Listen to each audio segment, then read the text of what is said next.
Za nekoliko nenavaden, inovativen način predstavitve akademske slikarke Andreje Potočar in njene četrte samostojne razstave pod naslovom Brezčasne krajine so se pred dnevi odločili v gostišču Domen v Šmarjeških Toplicah.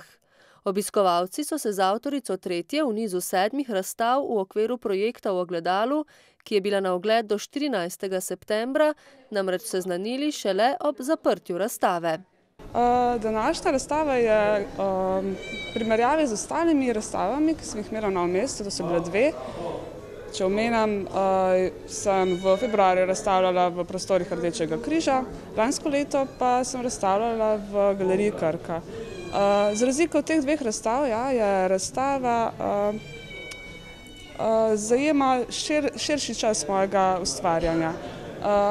Se pravi, gre za neko dopolnitev del, ki so bile razstavljene v galeriji Krka in del, ki so bile razstavljene v prostorih Rdečega križa. Tako lahko jasno vidimo, kako se je moje delo razvijalo iz zelo kompaktne slike v lahkotno sliko, kjer se dopolnjuje prosta črta, nezasičena površina platna z pastoznimi nanosi mivke in akrilnega lepila, ki me spremljajo že od časov študija in diplomske naloge. Po zaključeni biotehniški gimnaziji je Potočarjeva leta 2009 končala študij slikarstva na Akademiji za likovno umetnost in oblikovanje v Ljubljani.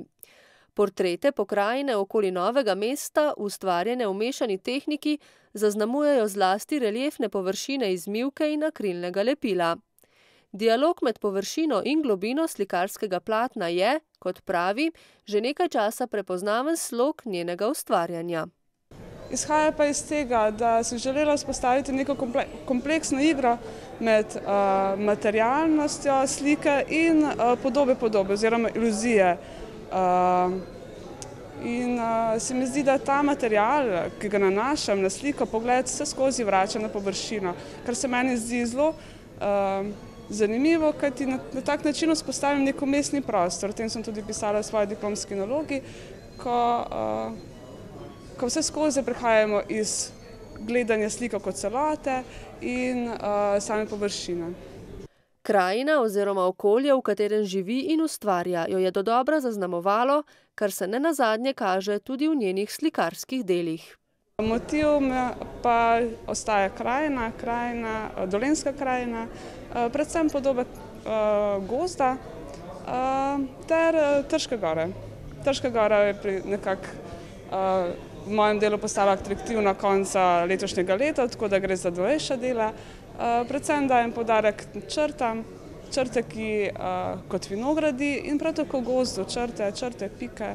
Mislim, da sem se odločila za podobo gozda, oziroma za slikanje podobe gozda, predvsem z oblikovnega načina, zaradi črt, vertikal, pik.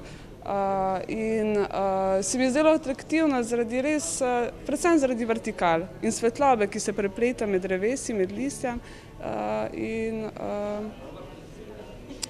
prav tako Trška gora. Mi je všeč, ker podobljam Dolenjsko krajino, sama se ne predstavljam, da bi podobljala Primorsko krajino. Mogoče gre za tisto iskrenost, mislim, pač sem prava Dolenjka, bi lahko rekla.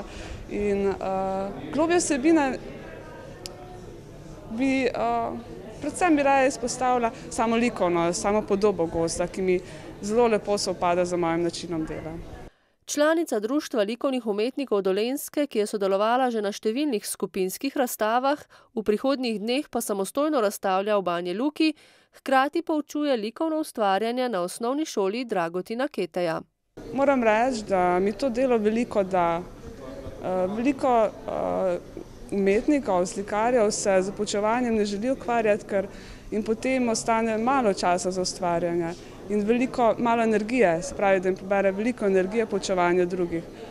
Meni pa to vrsten način dela zelo odgovarja. Poučujem tudi na Društvu upokojencev Novo mesto in sem hvaležna učencem v šoli in starejši populaciji, ko poučujem, kajti mislim, da so veliko pripomogli k mojem delu, tako da mislim, da bom s tem tudi še naprej nadaljevala.